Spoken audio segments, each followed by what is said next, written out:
right, we are live. It's Thursday. It's 3:11. We are 11 minutes late, but you guys never know that, so it doesn't matter. Well, happy Thursday to you, Ron. You're in a little bit of a different place. I am happy Thursday, David. I'm looking forward to this call. It's going to be a few minutes of sanity in an insane world. Yeah, where are you right now? I'm probably 100 miles off the coast of St. Thomas Yeah, in the you Virgin go on Islands. cruises like every 2 weeks.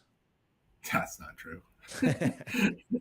It just feels like it, David, because the cruise feels like it's 2 years long. Yeah, yeah. I've been on two cruises in my life, one for my wife's 30th birthday and one for her 40th birthday. And sometime in the future, you and I are and our wives are going to go on one as well. But 100%. We can't wait yeah. because Well, you'd anyway, make it fun, thanks. David. What's that? You guys would make it fun. We definitely have fun when we go on cruises. We know how to do that. There's no shortage of fun. But hey, thanks for joining us. If you're joining us live or if you are watching this later, we're gonna talk about some fun stuff today. We've got your weekly segment of From the Gut, which is where I just talk for 5 or so minutes about some stuff that's on my mind, what I've seen online, maybe some tips from a marketing branding perspective. We're really leaning into AI these days at Little Nessie. Ron and I are working on a new product that we've been actually showcasing this week on our channels, mostly Ron's channels, because Ron is our guinea pig, and we're using AI to create content for Ron. Of course, Ron just said he's on a cruise, and Ron works probably more than most people when he's well. Ron works a lot when he's on vacation. I'll say that. Some people work on vacation, and some people have the goal to never work on vacation because that's what vacations are for. But because of that, we wanted to make it a little bit easier for Ron because he goes live every day on social media, and we wanted to continue that. So we thought we'd use it as an experiment to highlight our new product that's coming. That's still kind of in the somewhat early stages, but the development of it we hope to really bring to market very soon. So check out some of Ron's videos on LinkedIn, on YouTube, on Instagram, on Facebook. He's not a TikTok guy right now, but he will be in the near future. But let's get into the topics that we're going over today. Anything to add real quick, Ron? No, that's perfect. And I can't wait for these topics. Yeah, so I'm gonna lead off the charge with talking about going viral or the desire to wanting to go viral in my From the Gut section. So that should be fun. And then we're gonna talk about Ron. You want to take the lead on the next three? Yeah, so we're going to talk about the impact of auto loans have on homeownership, and we're going to share some really surprising data. Yeah, and then we're gonna go into We're going to speak about new construction, new build inventory, but in a bigger sense, we're going to use that topic to talk about where is the price of housing going, and where is the floor of the ceiling. So that would be we're really looking forward to that. yeah, and then lastly, before we get into our rapid fire topics, I think I shared the wrong one. My apologies. Lastly, right here. Yeah, David, I saw that. I saw you prep that one on our third topic. I don't know what this one represents. It's the mortgage industry employment. So sorry. I must not have been paying attention earlier. Yeah, so we're going to talk about recent MBA data that came out about the current employment status, and we're going to look at it three different ways. Once again, really fascinating data. Yeah. All right. So let's get into the first section from the gut from yours truly.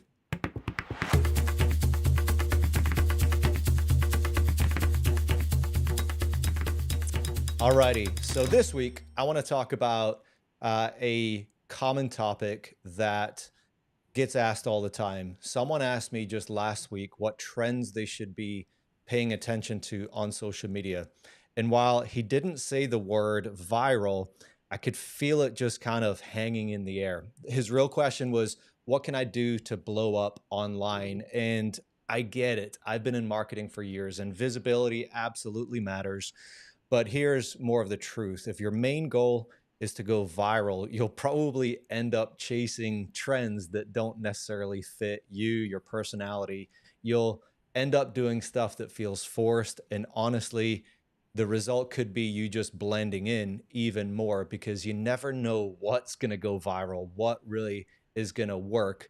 You'll start to look like just everyone else instead of actually standing out. We've absolutely all seen it. The type of videos pointing at floating words on the screen, lip syncing to audio clips, doing dances, silly dances that some people, if there's more than one person in the video, they clearly don't want to be doing it, all because they think this is what gets attention. And honestly, sometimes it does get attention, but not the kind that truly builds trust or brand or credibility. It's typically just surface level and forgettable.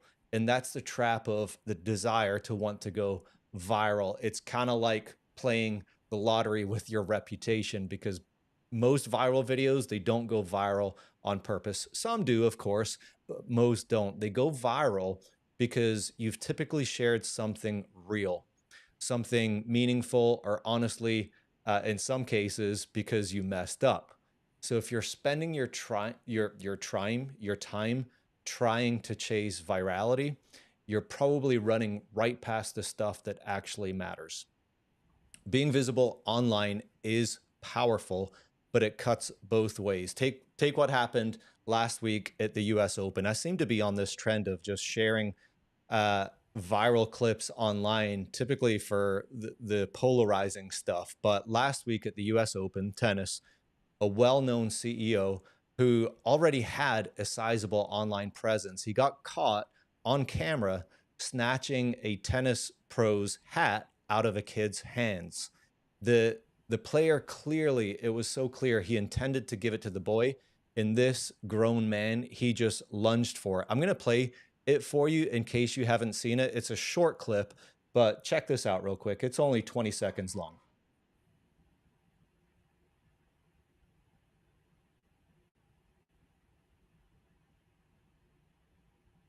What a creep. Looks like he's just kind of shoving it in the bag, trying to hide it.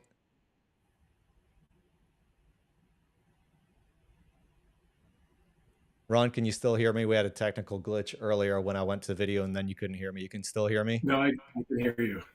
Okay, so there's the clip. He is being dragged across every social media platform. People went and found him. He's I forget what country, but he lives in Europe, but a successful CEO. So news stations have been all over it, reaction videos on social, meme pages, you name it. And this kind of thing isn't new. It seems like this kind of thing is happening almost every week now.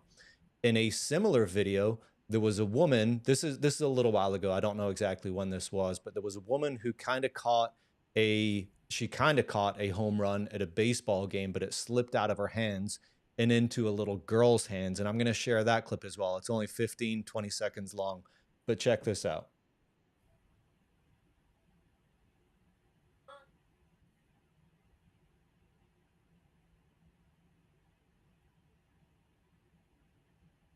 Awful.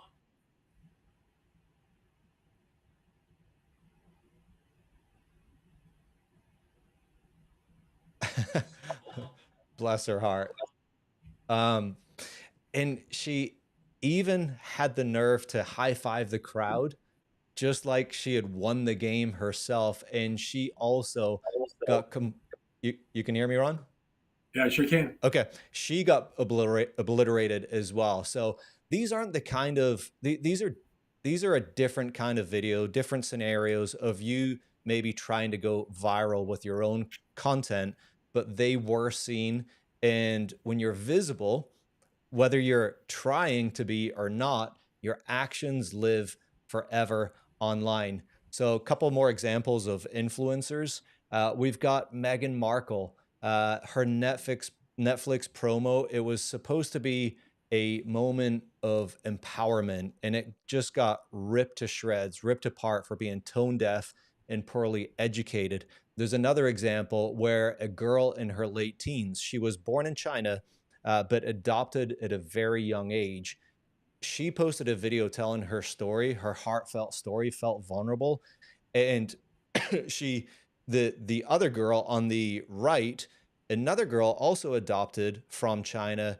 She basically did the same video and plagiarized the other girl's video. And the other girl was actually I think she was a writer, a well-known writer, and it went viral instantly. And the girl that plagiarized the other girl's story, trying to play it off as her own, just got ripped to shreds. And one last example, there was a travel influencer who tried to go viral by offering salt to an indigenous tribe. He got called out for exploitation, and rightfully so. And not to mention, he was probably seconds away to taking an arrow to the face. So when you're visible, you're under a microscope, and that microscope doesn't care what your intent was. It cares how it lands. But let's not miss the other side of this. Showing up authentically online is still one of the most powerful things you can do for your brand or your business or your career. Some of the most successful people I know in the mortgage and real estate space, they didn't grow by necessarily chasing trends. They might have done it once or twice, but that wasn't their goal. They built followings by sharing real stories, by giving useful advice and talking to their audience the same way that they talk to their clients or their family or their friends. And it's not always flashy, it's not always the best editing, but it works because it's real. People these days, they don't want perfection on social media. They want personality, and they want you. So here's the real advice: stop trying to go viral, stop asking what trends to chase, and start by asking yourself, what do I know that someone else needs to hear? What maybe lights me up enough to comfortably talk about it? Or what could I tell a client in person that I've never shared online? That's where the good content lives, not in some algorithm hack or a viral edit or sound clip, but in you being seen for the right reasons. Because the kind of visibility lasts a lot longer than 10 seconds on someone's For You page. Ron, do you know what a For You page is? No, no, I It's have no mainly idea. it's basically your feed in TikTok. So there you go. So that's my from the gut moment for this week. Any thoughts, Ron? That's great, David, and it's really good advice. And I would just say it's so true. Some of the greatest damage you can do when you get outside of your own brand alignment or inauthentic, it would be the same as saying outside your brand alignment, and you become famous for that. And I was in a social media class, unbelievably, and they're talking about this, David. And like, say for a woman, if a woman flashed her chest and got famous that way, is that help her brand if she's supposed to be an attorney or whatever it is? If it was complete brand disalignment, it would destroy the brand. It would destroy her business, not help the business. It attracts the wrong thing. And David, it's so interesting because you and I talk about social media, and I remember when we were having our earlier conversations, we were comparing our audiences, and you're like, yes, Ron, but my audience is composed of X, and yours is composed of X plus Y plus Z. What matters is who follows you, who's watching. That's what matters, not how many people. If you have the right people watching, you don't need to have to have a lot of them, and so you don't need to spoil your brand or tarnish your brand to try to grow that following. Yeah. It was interesting. Here's a trying to bring it up. There we go.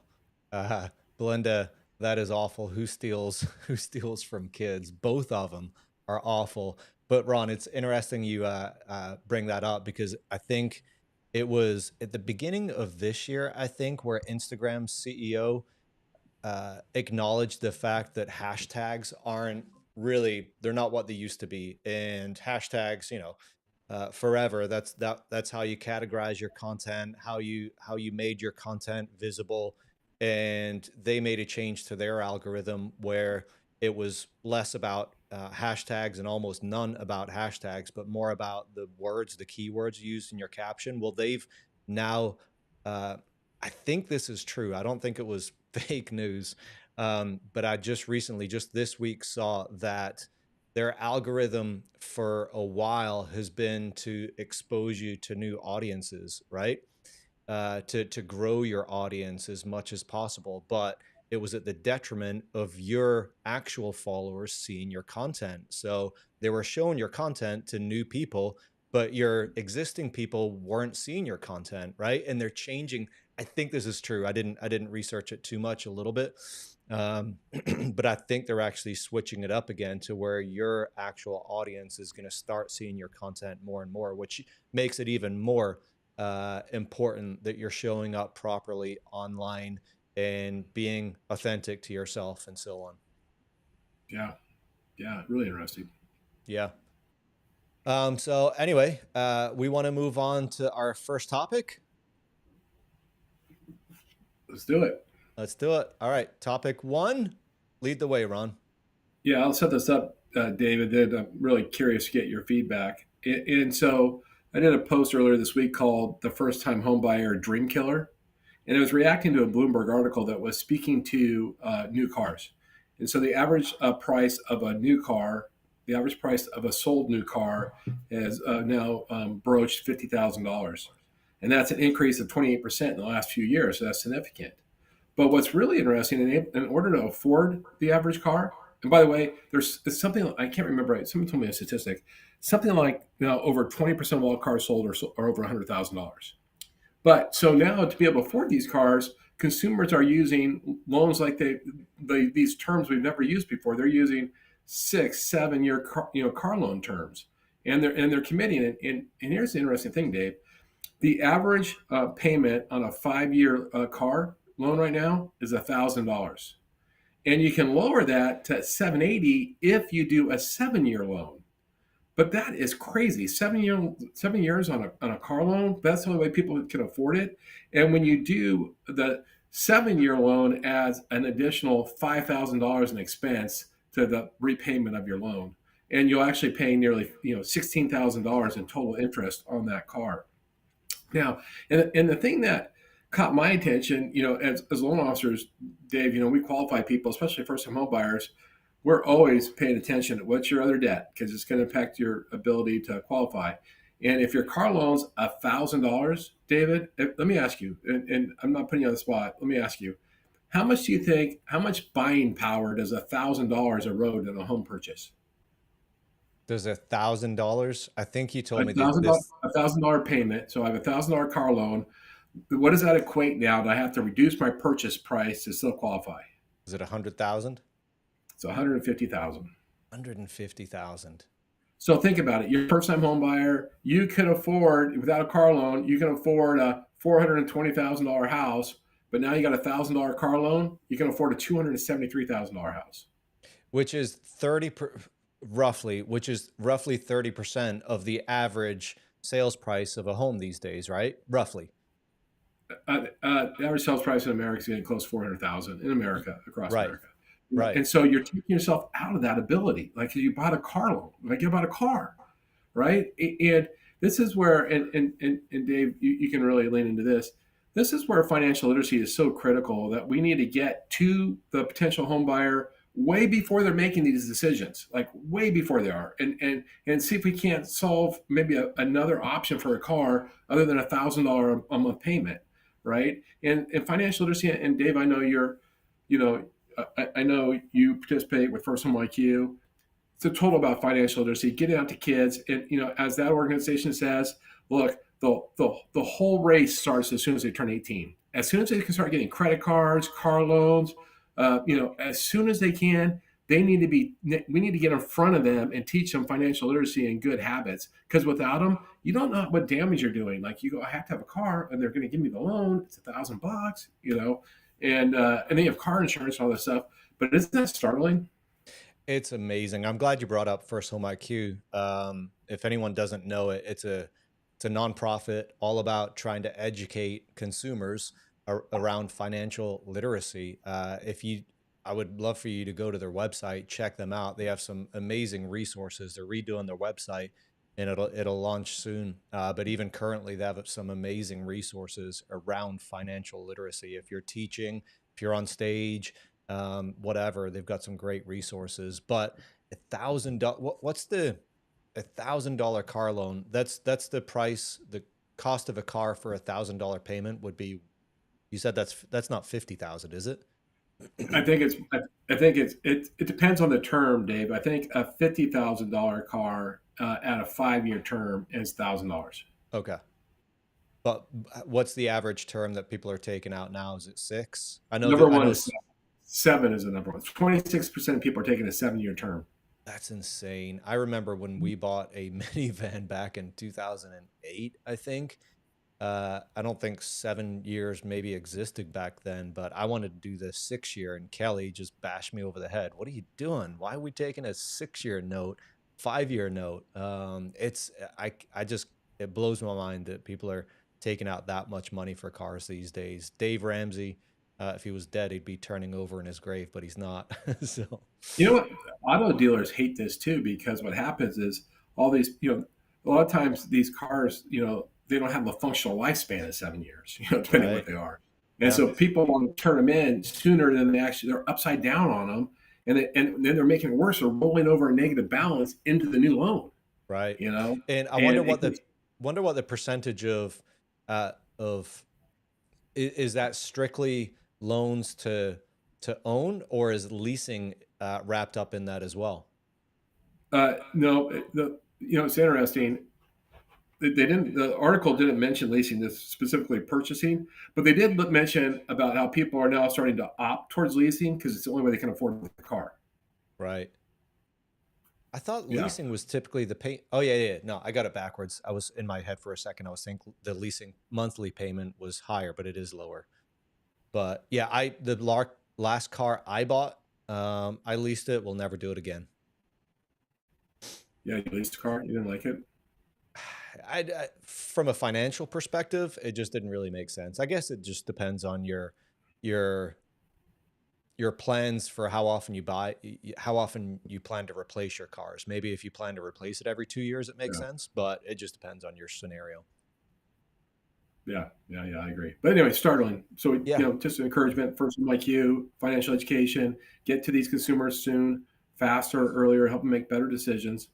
And I know we end up refinancing oftentimes these auto loans to a lower cost auto loan, and we amortize it to spread it out again to get them to qualify. But let's just maybe try to make better decisions up front. Yeah. Let's move on to topic 2, Ron. Yeah, let's do that. All right. So, David, this is an interesting topic because we're going to talk about inventory, new home inventory, but then we're going to reveal a much bigger topic, which I'm looking forward to talking about and to getting your feedback because we'll make this really applicable to everybody. But if we can go to the next slide. So this next slide shows the total amount of new homes for sale right now, and you're going to see the trend. You're going to see the graph. You can see that we're starting to get towards record amount of new homes for sale. We had, it last backed up during the great financial, recession, and now it's just, buyers are on the sideline. The next chart right here is going to show something equally interesting. This is standing inventory. So these are homes that are 100% built, ready to go. And if you've been worked around new construction, you know that forever this has been the sin of new construction. They hate having standing inventory. It has such a huge carrying cost. They have all these performance matrices. They do not like standing inventory. And there's something like 155,000 new homes standing inventory for new homes. So all that's very, very interesting. However, here's where it gets really interesting, and David will spend a little time on this next slide. This right here is the average price of home for Lennar, right? This is Lennar. And so what you can see, their average price of their home has dropped 19, almost 20% from the peak in 2022 to today. It's dropped 19%. And what that means is that the price of a new home that Lennar is selling is the same price today that it was in 2020. Now, that doesn't mean that that they're losing money. It doesn't mean that. It means that their houses are smaller lots, fewer amenities. They're trying to make it more affordable, and that's how they're selling home. But here's the most interesting thing, and this is the part I want to just. And by the way, if you go to the next slide, it's just another one. It shows DR Horton. Same thing. If we had KB Home, you see the same thing. But go back to this previous slide if you could, because here's the thing, and I'm going to say this, and you guys are going to be stunned, just as stunned as I am. That 19% decline on the average price of a home does not include it does not include incentives, right? It doesn't include concessions. Lennar averaged 13.3% of concessions last quarter, $58,000 per home, right? And so if you add the 13.3 on top of the 19.5, you're at 34% you're 34% price erosion in that time. But here's the thing I really want, and this is the insight, that hidden insight. If you know, right now we like homes are, let's say nationally, homes prices are flat this year. They're about flat right now, right? Some markets are down, some markets are slightly up, but they're flat. But I'm telling you, that is an artificial floor. And here's why it's an artificial floor. If 20% of sellers are delisting their property, I mean, I put my property out, I couldn't get the price I want, so I took my property off the market, right? And then if builders are selling houses and in the sales prices are reflecting a 15% concession, right? We're not reflecting the real sales price. The floor in the market is far softer right now than we think. And it's just, it's a signal that we have to pay attention to. And it should probably start to shape our advice as we advise both buyers and sellers. Dave, what do you think about all that? I'm just curious if there's ever been another time. I'm sure there has been, but the rise in costs from 2020 to 2023, when was the last time we saw such a rapid rise like that? It wasn't, when you say cost, I think you're saying the cost to build a home, but that was mostly just margin. Just there's a shortage of homes, and so builders jacked up their margins and they made a ton of Right. money. Right. And that's something else we're talking about. Builder margins, as we know, with KB Homes and Lennar, they're down to that 18%. That's super small. Builders typically won't build for less than a 20% return. Can we go back to that one slide? Let me see. Yeah, that's good. It really took off in 2021. Okay, that makes sense because I bought my house, the one I'm in right now, in 2021, and yeah, I was just trying to figure out if that made sense for the prices that I'm seeing in my neighborhood, and that kind of makes sense. Do you think that And that's not, yeah. do you think that the chart would look similar to most builders? We showed Lennar and DR Horton. Do you Yeah. think it would look Yeah. similar? Yeah, Lennar and D.R. Horton really sell to that, first time home buyer, not quite entry level, but maybe one rung up. Versus they're not building the luxury homes, they're not building the high end homes, and so it's very reflective. They have to, and that's just, by the way, it's not to say that the houses that they sold, in 2022 for $480,000 have dropped value. That's not what we're saying. What they're saying is that they're building less expensive houses so that people can afford them at today's interest rates. And then they're buying the interest rates down, spending 7, 8 points to buy the interest rate down to a 499 or something like that to make it more affordable. Because the other thing is, builders have to build houses. Like that's the only thing they do. If they don't build houses, they don't. And these builders have a huge companies. They have tens of thousands of employees. They have all this liquidity. They're public companies. They got all this stuff, and they design these communities. They plan them out 10 years in advance. So it's not like they can stop the ship in the middle of the ocean. It's still going to keep moving for a while. And so they got to figure out how to sell homes. And in this case, they're discounting them. They're lowering the cost by shrinking the amenities, and then they're concessioning the heck out of them to sell them, and their margins are shrinking at the same time.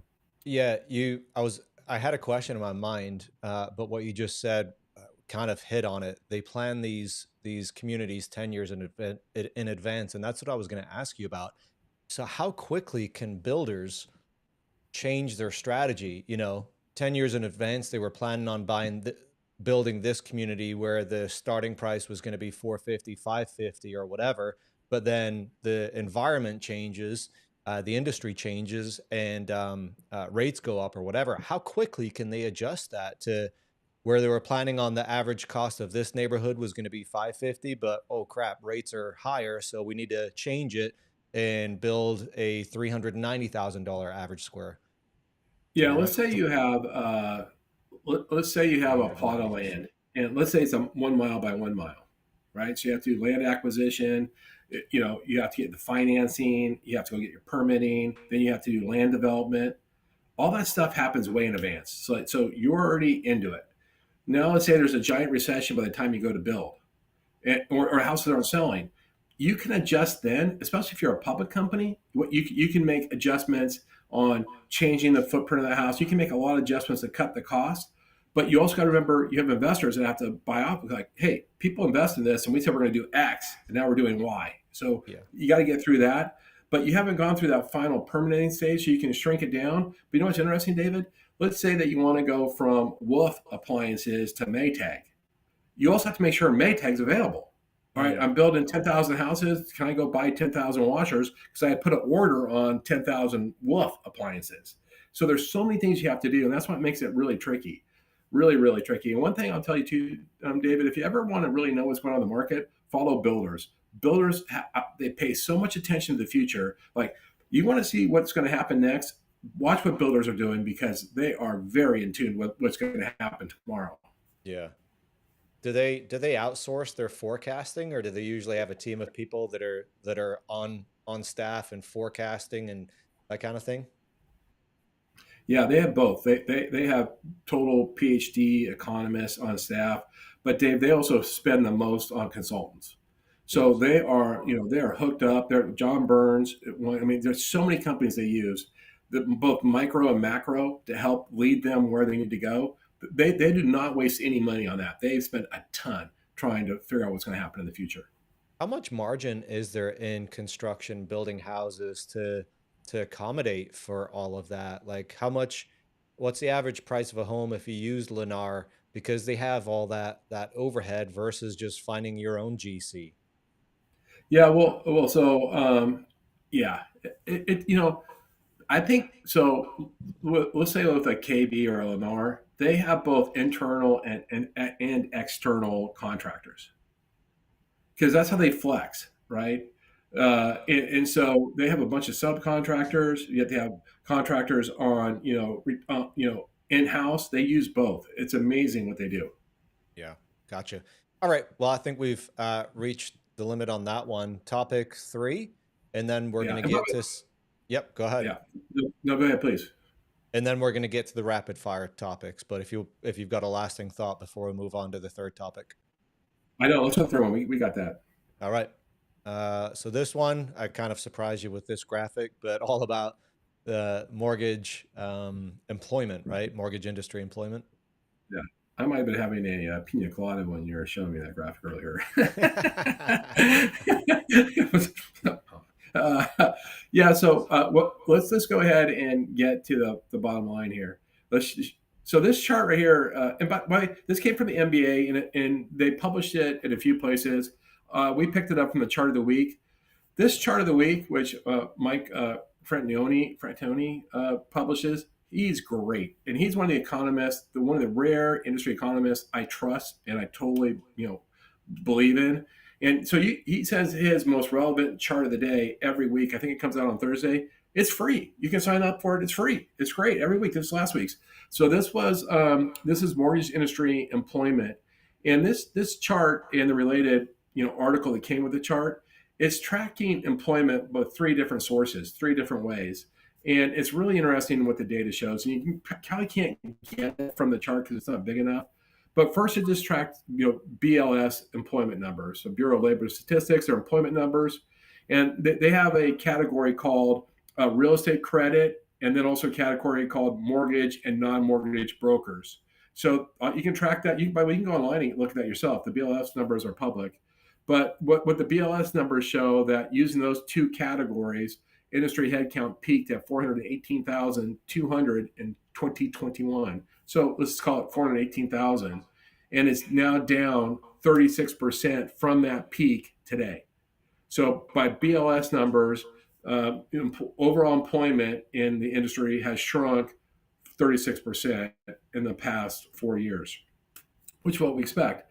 The second number, which is the number I actually use, and I think is the most, to me, it's the most relevant number. That's licensed mortgage loan originators, so LOs.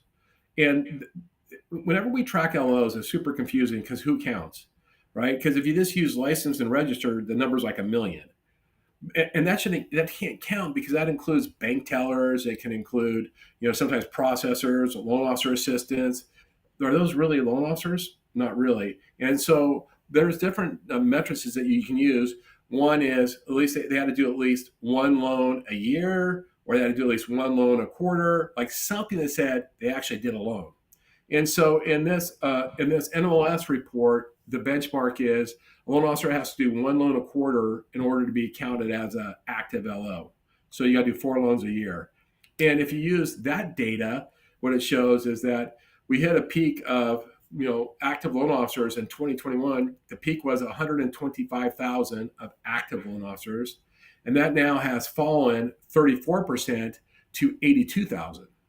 So kind of similar numbers. The BLS was 36%. The NMLS is 34%.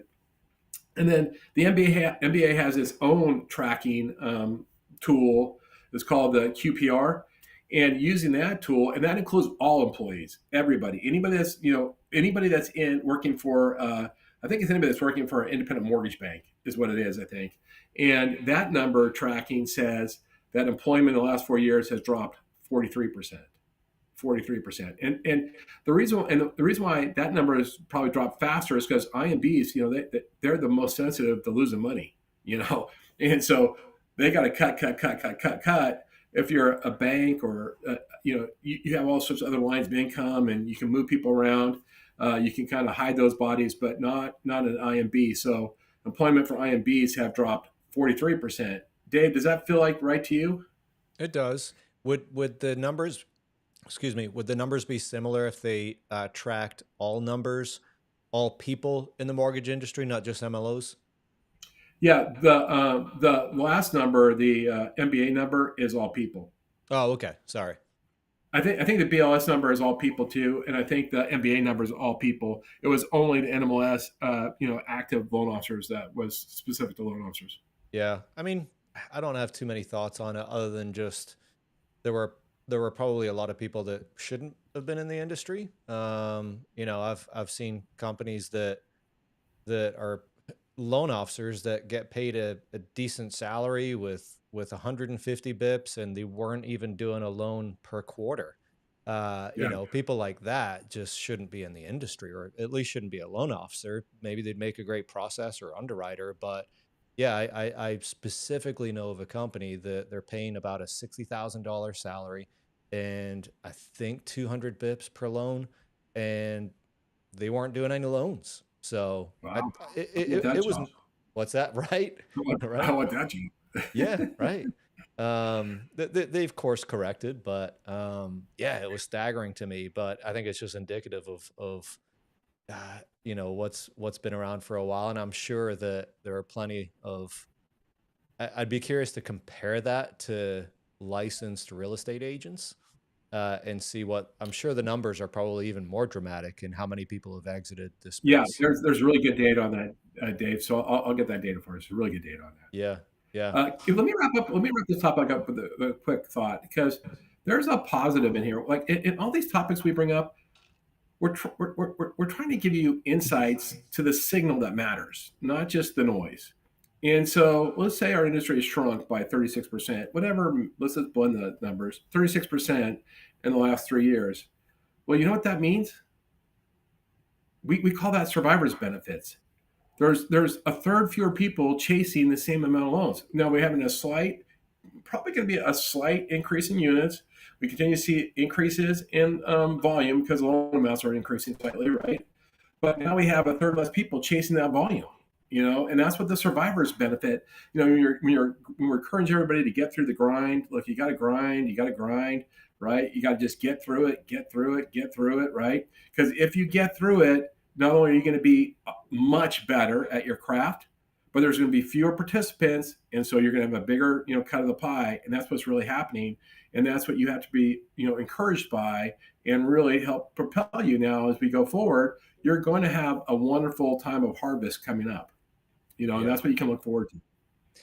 I think for the last 3, maybe 4 weeks, I've seen a headline from Housing Wire and many other places that we just hit the lowest rates in 10 months, 11 months, 12 months. I think we've seen now 4 weeks straight of that. Ron, you seem to think that rates are kind of where they're at. They're going to be stuck roughly where they're at now, but there's been a trend. When is that trend going to stop? Yeah, yes. You're just trying to get me going on a rant. Uh, David, you're true. You're reading those headlines, but they're improving by 1/100% Yeah. All right, we've gone from 6.6257 to 6.6256. Woohoo! Lowest we've had in weeks. Okay, Yeah. wonderful. But no, they've Uh, been like the lowest in 10 and 11 months. And so Yeah, just, you know what's happening, David? It's really interesting. We're seeing the long end in the bond world in different, sovereignties, the 10, 20, 30-year bonds starting to increase. You know, the yield is steepening so that the long end of the yield is getting more expensive.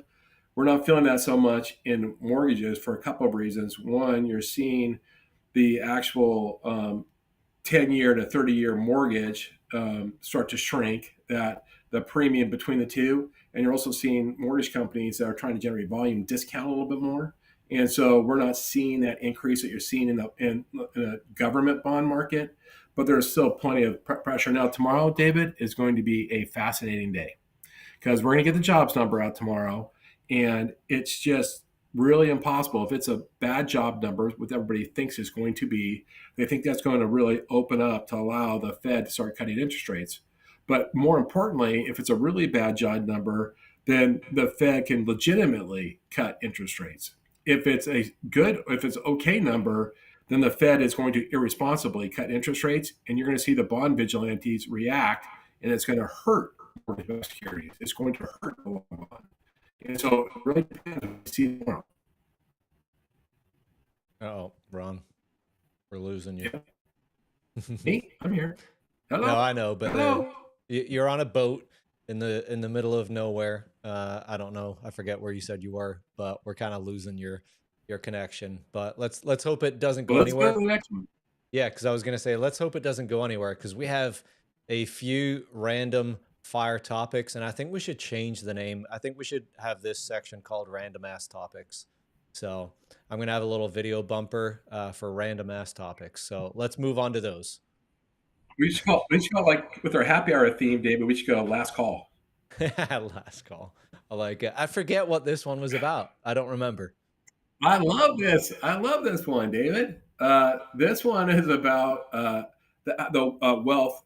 It's all about wealth. And so, what the original article was, the original article I saw was, "Why do younger generations hate old generations?" Was the article, and it was a really interesting thing. And I think we have a slide on this, but it's really interesting. There's two things we need to know right now. Every generation, whatever generation you are, whether you're a millennial, a Gen Z, a Gen X, whatever it is, you are wealthier than the previous generation.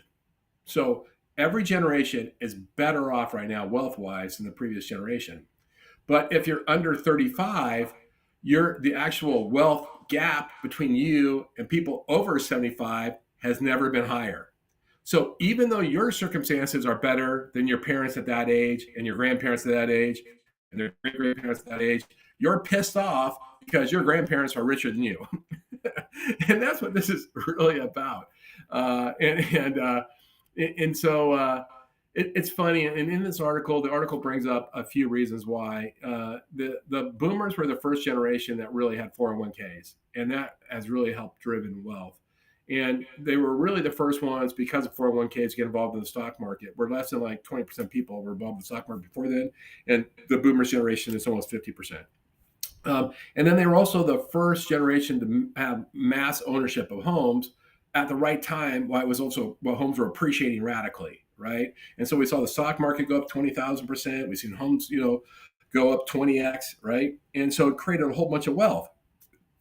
And so the wealth gap is really high. And depending on what numbers, I think maybe the most reasonable number is boomers are going to transfer somewhere between 84 million and 105 or 84 trillion and 105 trillion dollars in wealth over the next 2 decades. It's going to be an unbelievable transfer of wealth. But nevertheless, young people are pissed off that their grandparents have so much money right now. Should this graph not show what people over 75 what their net worth was back when they were 35 and not what their current net worth is? Wouldn't that be a more accurate way to depict it?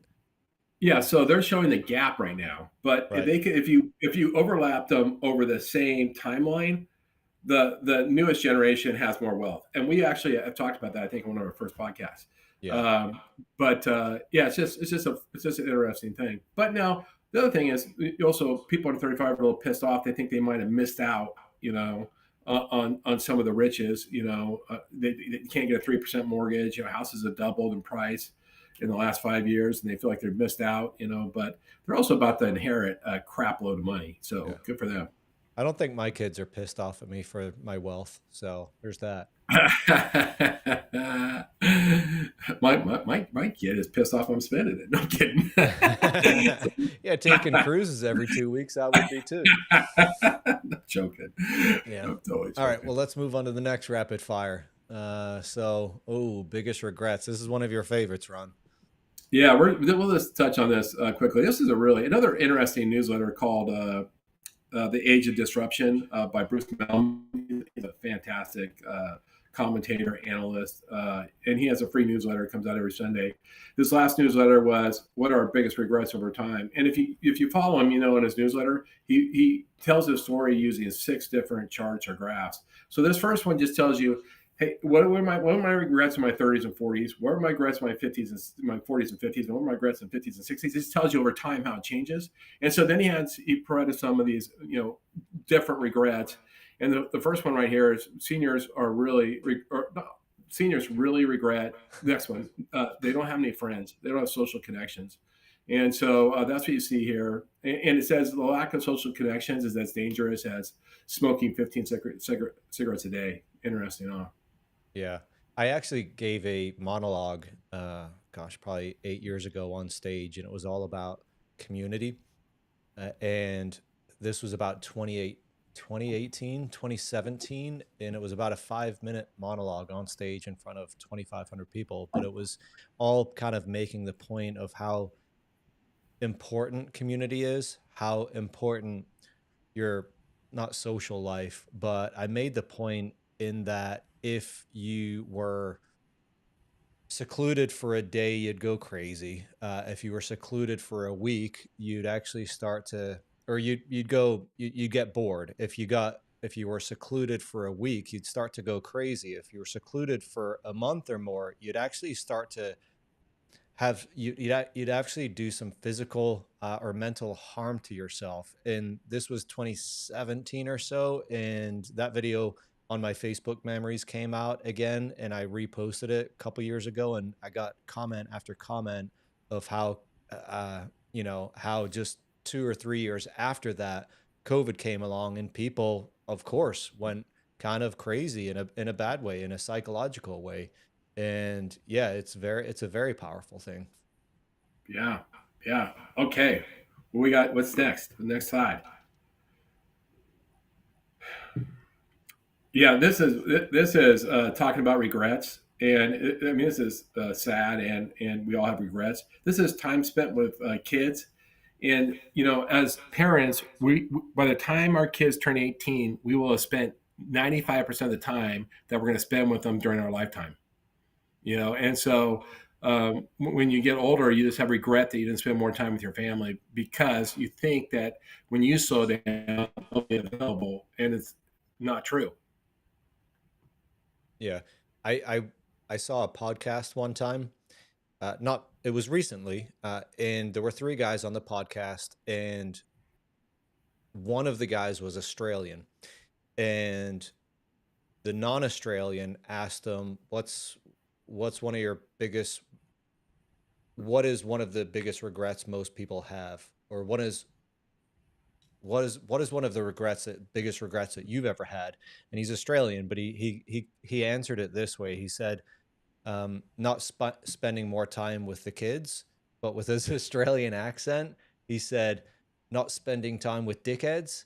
And you hear how that sounded, but the non-Australian speaking guy, he was like, what? Not spending time with dickheads? But it was his accent, not spending time with the kids. And it was the funniest thing. But I think if you ask most people on their deathbed or in their later stages of life, that would be the number one thing for sure. I spend plenty of time with my kids, though. I'm tired of my kids. Well, no, that's not true. Yeah. All You right. know, and by the way, I think that statistics are probably getting changing now because people are launching later due to economics and other things, and then they're now taking care of their parents. That might change a little bit. Yeah. That was foreshadowing, by the way. Okay, this is a this is a regret of not starting investing earlier. The three lines here is if you start investing when you're 25 versus 35 versus 45, what your wealth accumulation is at retirement, and people look back and they just go, "Gosh, I should have just started earlier. I could have done it earlier." And when you say started earlier, if you just would have put, you know, a small $200, that look at the difference. The $200, it's $200 a month. What the difference is if you started, in your 25 versus 35, and we all could have figured out probably $200 more a month, right? I could have retired with, $550,000 instead of, $250,000 or $100,000. These numbers seem low to me. Is that specifically what it's saying? $200 per month in each of Yeah, those? Oh, okay. yeah, I thought yeah. it two was hundred dollars more. a month isn't a lot. That's only $1,200 a year. Okay. Yeah. We talked about Dave Ramsey last week. I watch a lot of his shorts. I thought it would have been more than that, but anyway. Now All right. we don't. I don't remember what it said. What the yield is? They might be using a super conservative yield here, right? They could be using like some sort of risk-free yield to get that number. So maybe if you use really stock market returns, it'd be higher. Yep. We have two more rapid fire topics. Um, and let's move on to the next one. Ron, I forget what this one is as well. Yeah, this one. This is. There's two things here. I'm boiled down. I know you're going to find this. I know you find this super interesting. The That's right. the cost of home ownership now is really being impacted by taxes and insurance. And insurance has increased 10% in the last 2 years. In some places, much more. In some places, taxes and insurance are now more expensive than the mortgage payment. The taxes and insurance are 50% of the overall occupancy cost, which is crazy. And so this chart just shows where insurance is the most expensive. And, it's most expensive in where you have, all sorts of natural disasters, Louisiana, of course, Nebraska, Tornado Alley, Florida. And in those places, it's really expensive. And when you say really expensive, the monthly cost of insurance runs about 15% of your take home pay, to put it in perspective.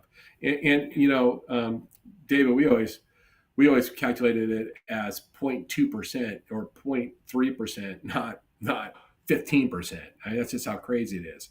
But what was really interesting when we were working on this topic is we came across a true cost of insurance from Bankrate. And inside that article, they commented on, they had a big section about how poor credit impacts your homeowner's insurance. And they said people with bad credit pay twice as much for the same policy as people with great credit. I'm like, are you kidding me? That is crazy. So, David, you could be spending, $8,000 a year for your homeowner's insurance. I have the exact same insurance policy, and I have bad credit. I'm spending $16,000.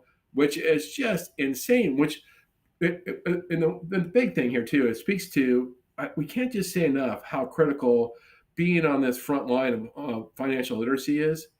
I guarantee you, homeowners don't know that, and we just have to get to, as Dave Savage say, we have to be the front line of the battle of financial literacy. We have to help educate America on making good financial choices so they can live a better life, right? And we keep seeing it everywhere. We see it with making how you can buy a car. Now, what's the impact of your credit on your insurance? And it's just super crazy. Dave, I know you have some thoughts on this. Yeah, my initial reaction was, why would your credit score impact it that much when you're not borrowing money? Mhm. I didn't it my that was my knee jerk reaction until you so eloquently explained it to me. But I'm like, you're not borrowing money, so why does that matter? But I'll put it maybe a little bit more nicer than you put it I when know. you I'm glad you explained asked me that. I'm like, why you say that again? it. But no, your credit score is it's a judgment. It's a trigger word right there. They are judging you on what they think, how responsible you are as a person. If you have bad credit, doesn't mean you're not responsible in all areas of your life, but it is an indication that you're not very responsible with finances. And that can carry over. That they again, they're definitely judging you. If you're not responsible with your finances, they're going to make the assumption that you're not responsible with other areas of your life. Maybe you're not trying to think of the most politically correct way to put it, but irresponsibility carries through, and irresponsible homeowners, there's more risk with that, and so they're going to charge you a higher premium. But yeah, Yeah, that you're I was floored when you explained that to me. It makes complete sense, but is it yeah, your justified? I credit don't know. your credit score is oftentimes a reflection of who you are. Now, sometimes there's things that happen out of your control, Sure. or medical. I mean, all sorts of stuff can happen, right? But historic, trends, it reflects who you are. And if you have a low credit score by making slow payments or missed payments or collections, right? It reflects that you're most likely not as disciplined as somebody with high credit. And so if you're going to project that onto home ownership, who's going to be more likely to clean their gutters every year? The person with the 820 FICO score that's super disciplined and focused on being perfect everywhere, or the person that's kind of lackadaisical and doesn't have the discipline? And then the one that doesn't clean their rain gutters are the ones they're going to have the flood, and that's going to cause a problem. And so all insurance is a risk, a logarithm. And so that's a risk factor that they put into it, but it's apparently a big risk factor because it can double the cost of your insurance. It's crazy. Yeah. Can we go back to the map slide real quick? I'm kind of surprised at this. So I believe that's Louisiana and Oklahoma in dark green, right? Yep. So Oklahoma, tornadoes, Louisiana, especially southern Louisiana, of course, with hurricane and so on. But I'm surprised that Florida is not dark green as well. It is dark. I mean, it's fairly dark green. It's not as green as It's the others, but it just no, seems like I totally agree. yeah, But those two lead, Florida, Texas. They're the second tier, but it's not far off. yeah, yeah. Anyway, that just stuck out to me because with as hurricane uh, prone Florida is, I was surprised to not see them in the same bucket as Louisiana and Oklahoma. Yeah, I agree with you. I totally agree. Yeah, I think we got one more rapid fire topic. Two more, Let's do two it. more rapid fires. This is an interesting topic. At least I thought it was interesting, and it came from an Axios article, and the article was Gen Z is investing at record rates. And here's what it said: is that Gen Z is starting to act differently than previous generations. They're spending more of their money investing, and they're slower to go buy a home, and they're not saving because investing is different than saving. So they have low saving rates. There's not a lot of money in their bank account. They're they're delaying buying a home because they've been caught up in the gamification of investing, of the crypto and all these, and of the Magnificent Seven, all these magnificent returns, and now they have all sorts of like almost like you know computer game kind of functionality on their phone with Robinhood accounts and all these different accounts, and so that they now are more invested than any generation before them. And I forget the statistic, it was something like almost half of them now. It's a six-fold increase in how many Gen Zers are investing compared to their generation even just 5 years ago. It's unbelievable. And the impact of the signal to us, Dave, is that that's starting to have an impact on first-time home buyers when people buy a home, because they now see investing as the get rich quick scheme that they can figure out, day trading or whatever it is, and they're delaying their home ownership, which is once again opportunity for maybe some improved financial literacy. Yeah, where do you think that's gonna for kids that are delaying the purchase of a home for the benefit of investing? What's your prediction on that? How it's going to work out for them? Yeah. Yeah, well, you know what's going to happen, David? At some point, we're going to have a correction where the market drops 50%, and that's going to pretty much cure them of that feeling, because they haven't experienced it, or we haven't experienced that in 30 years or whatever it's been since we had a massive correction like that. And so they don't have a knowledge of it, and once they see it can go up or down, then they're going to be cured of that. But what we have to do, part of the financial literacy, is you got to have a really well-rounded financial plan. It should have stocks and bonds, and it should have real estate. It should have all sorts of stuff.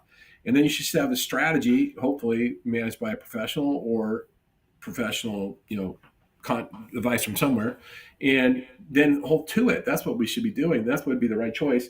But we'll see. The other thing, David, really interesting, total side note, today's world, I'm going to say this for a topic next week. This will be a great topic. Remind me next week. Oh, of what you're about to say. All right. Yeah. So I was almost going to dovetail that, but I don't want to steal the topic. Okay. Well, I can't remind you if I don't know what it was, but think of billionaires. Just remind me about young billionaires. All right. Got it. All right. Last rapid fire topic, and we'll be done. All right. This is a really interesting topic. So, David, we didn't really get fully talk about this topic before, but I think it was Hertz just signed a deal for Amazon cars to sell their used cars. And just to know how big this is, Hertz has roughly 500,000 cars that they sell a year, used cars they sell a year. And they were using Carvana. They have a whole network of how they wanted to sell it. But they just signed this deal. It's not exclusive, but so Amazon's going to get in the used car business pretty big. The day this was announced, Carvana stock dropped 2%. And as you can see, Carvana was, a pandemic, superstar, then went nearly bankrupt. I mean, knocking on the door of bankruptcy in 2023, and now has regained all of that back, where they have I think a $4.8 billion valuation today. And they're doing pretty well, but now they have a new competitor, because nobody wants to wake up and learn that, Amazon's their new competitor. And so it'll be really interesting to see how Amazon does selling cars. But they have the power of Hertz behind them, and 500,000 cars. It'll be fascinating. Do you think that I've sold one car through Carvana, and I love the experience? But Carvana has that infrastructure with delivery, drop off, all of that stuff. Does Amazon plan to build out that infrastructure as well? You have to believe so, David. And here's the thing about Amazon. I remember I was at a talk one time, and there was talk about Amazon getting into grocery. And so Amazon had signaled that they wanted to get into grocery delivery. And so they started buying small companies and outlets, right? And then one day they bought Whole Foods, and the public traded, grocery stores, their stock fell 20% the next day, right? And it hadn't recovered for the most part. And they're like, we're so shocked. How could Amazon be getting into food? Who knew? Well, they were showing you this 15-year plan that they're executing.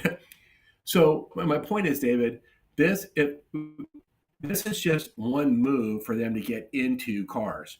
It's not a starting move, because they already had a car platform, but it's one more move. Just like Whole Foods was one more move into their food business.